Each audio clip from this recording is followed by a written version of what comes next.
The Prometheus Awakens. Captain Elena Rodriguez stood before the massive viewport of the UHS Prometheus, watching the swirling storms of Jupiter in the distance. The ship was humanity's pride, built from technology that shouldn't have existed for another 1,000 years. 3 months ago, everything had changed when the mining expedition on Europa made a discovery that would alter the course of human history forever. The artifact had been buried beneath 2 kilometers of ice, waiting for someone to find it. When Dr. Marcus Chon and his team finally broke through to the metallic structure, they found something that defied explanation. The object was clearly artificial, covered in symbols that seemed to shift and change when observed directly. More importantly, it contained what could only be described as a technological gift from an unknown civilization. Elena remembered the day Marcus contacted Earth Command with his findings. The usually calm scientist had been practically vibrating with excitement as he transmitted the data.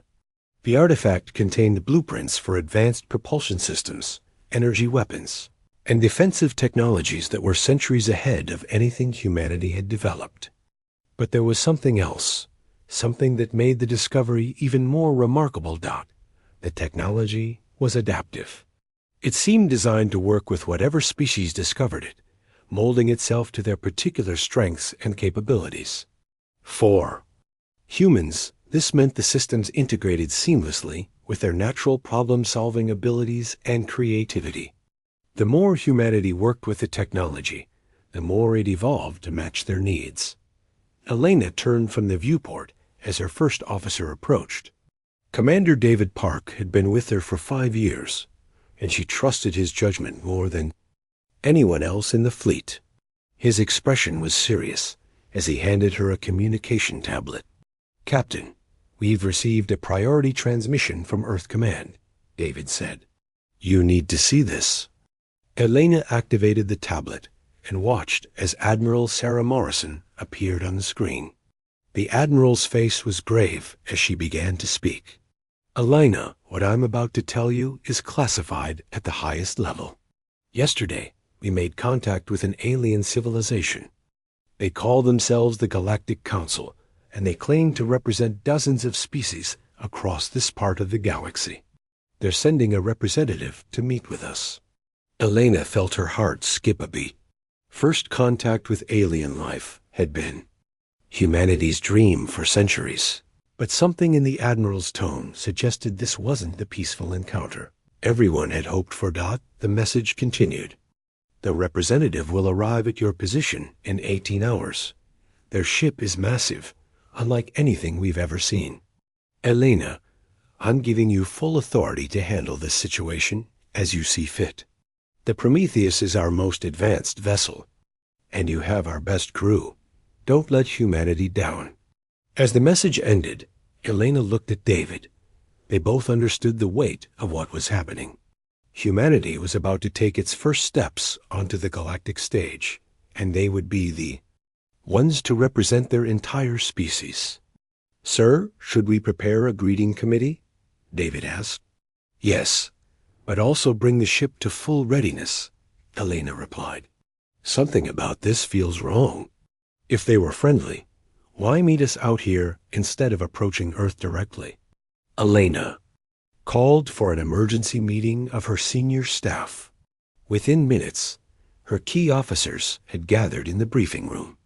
Besides David, there was Chief Engineer Lisa Wong, who had been instrumental in integrating the alien technology into the ship's systems. Dr. James Foster, the ship's science officer, had spent months studying the artifact and understanding its capabilities. Commander Alex Torres handled weapons and tactical systems, while Lieutenant Sarah Kim managed communications and sensor arrays. "Ladies and gentlemen," Elena began, "in less than 18 hours, we'll be making first contact with an alien species. This is the moment humanity has been preparing for, even if we didn't know it." She activated the holographic display in the center of the table, showing the alien ship's trajectory and estimated size. The vessel was enormous, at least 3 times the length of the Prometheus, and bristling with what appeared to be weapon. Systems. This is what we're dealing with, Elena continued. The ship is called the Hegemony, and it's carrying someone called Ambassador Kethver. Our orders are to make contact and establish diplomatic relations. Dr. Foster leaned forward, studying the hologram. Captain, I've been analyzing the energy signatures we're detecting from their ship. The technology is advanced, but it's also old, very old. I'd estimate their systems are thousands of years more mature than ours, but they haven't evolved much in recent centuries. What does that mean for us? Elena asked. It means they're powerful, but possibly stagnant. They may have become complacent with their superiority. The artifact we found, the one that gave us our technology, might be from a completely different source. Commander Torres spoke up. Captain, I've been running simulations with our new weapon systems. If this becomes hostile, we have options. The adaptive technology has integrated with our tactical systems in ways that even I don't fully understand. Our weapons seem to learn and improve with each use. Elena nodded. The adaptive technology was humanity's greatest advantage, but it was also largely untested in real combat situations. They were about to find out just how effective it could be. Lieutenant Kim had been monitoring communications channels. Captain, I'm detecting increased chatter from the alien ship. They're using multiple communication frequencies simultaneously. It's like they're talking to someone else. Can you decode any of it? Elena asked. Some of it, yes. They keep referring to primitives and compliance protocols. Captain, I don't think they're here to establish friendly relations. Elena felt a chill run down her spine. She had hoped that humanity's first contact would be peaceful, but it seemed they were about to face something far more dangerous. Hours passed as the crew prepared for the encounter. The Prometheus had been designed with the alien technology, making it unlike any ship humanity had ever built. The hull was composed of a self-repairing metamaterial that could adapt to different types of attacks. The engines used a revolutionary quantum drive system that could change its output based on tactical needs. Most importantly, the ship's AI had been enhanced with adaptive algorithms that learned from every situation. Elena stood on the bridge as the alien ship approached. The Hegemony was even more impressive up close, its dark hull seeming to absorb light rather than reflect it. Strange symbols glowed along its surface, and Elena could see dozens of smaller craft docked to its exterior. Captain, they're hailing. U.S., Lieutenant Kim reported. On screen, Elena ordered. The main viewer flickered to life, showing the interior of the alien ship. The being that appeared was tall and thin, with pale blue skin and large black eyes. Its movements were precise and calculated, suggesting either great age or extensive cybernetic enhancement. I am Ambassador Kethvar of the Galactic Council, the being said in perfect English. You represent the species known as humans.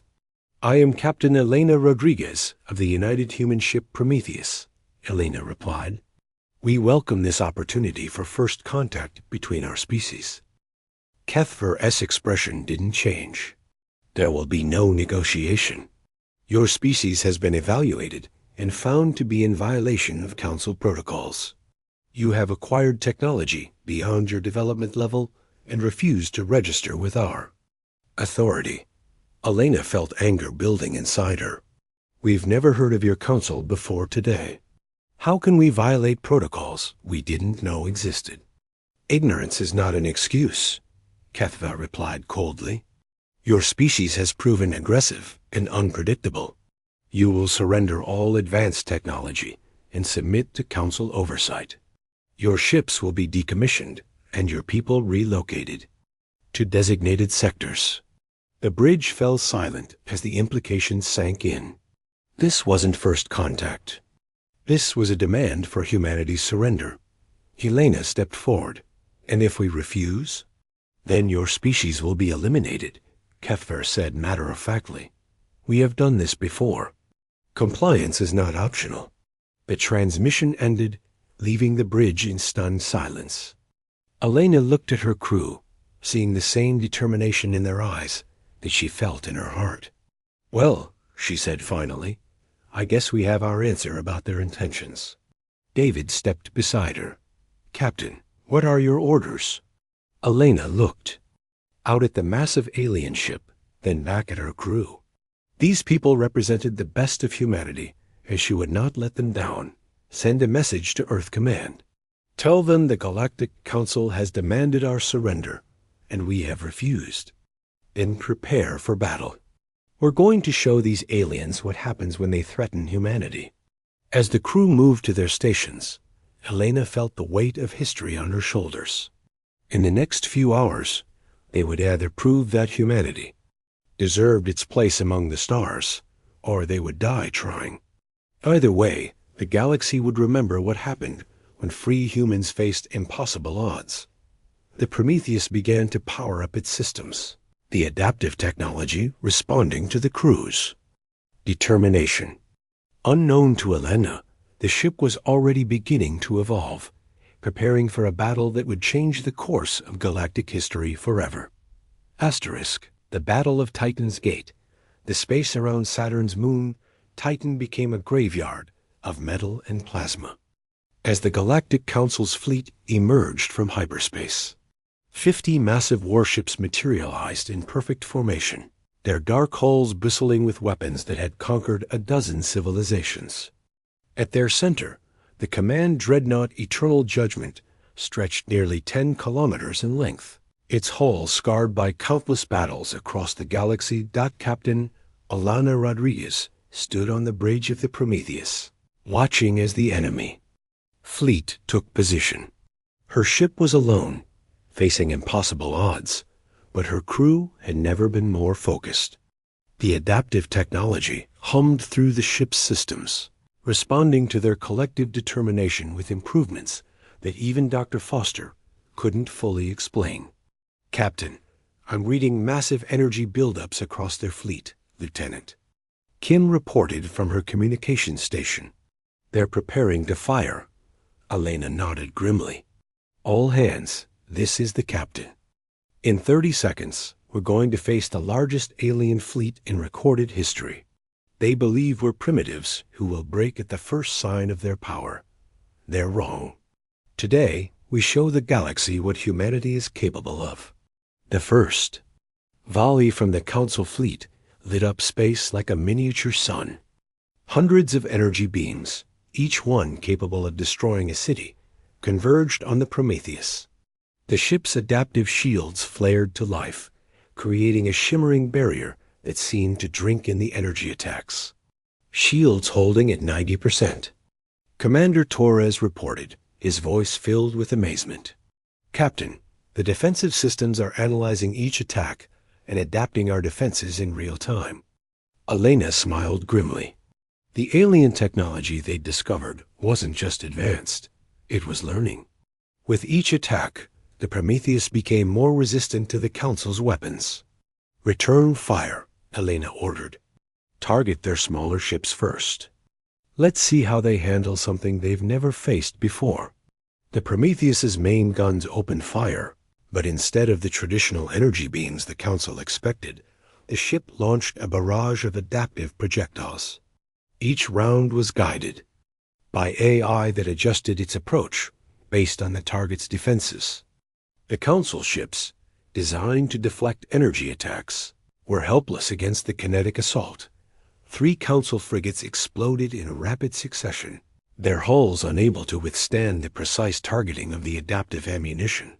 The alien fleet immediately began evasive maneuvers, but the Prometheus was already moving, its quantum drives allowing it to change direction faster than anything the Council had ever seen. "Impossible," Ambassador Kethfer said from the bridge of the Eternal Judgment. "How are they penetrating our shields?" "Sir, their weapons are unlike anything in our database," his tactical officer reported. "Each projectile seems to be analyzing our defenses and adapting its approach." Kethfer's expression grew dark. Then we will overwhelm them with sheer numbers. All ships, focus fire on the human vessel. I want them destroyed." The Council fleet reorganized, surrounding the Prometheus in a sphere of firepower. This time, the energy barrage was 10 times more intense, creating a storm of destruction that should have vaporized any ship instantly. But the Prometheus didn't just survive. It thrived. The adaptive technology had been learning from each attack. And now the ship's shields were operating at peak efficiency.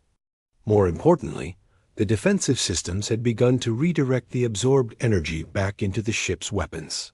"Captain, you need to see this," Chief Engineer Wang called from her station.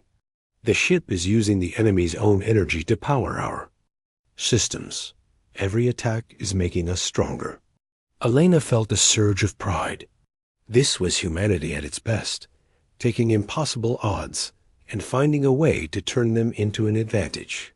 "All weapons, continuous fire," Elena ordered. "Let's show them what happens when they corner a human." The Prometheus became a whirlwind of destruction, its weapons firing in patterns that seemed chaotic, but were actually perfectly coordinated. The ship's AI was learning from every engagement, developing new tactics and strategies that the Council's ancient minds couldn't comprehend. Another wave of Council ships fell to the adaptive assault. The alien commanders, used to overwhelming primitive species through sheer firepower, found themselves facing an enemy that became more dangerous with each passing moment. "Sir, we've lost 12 ships," the tactical officer reported to Kethvar.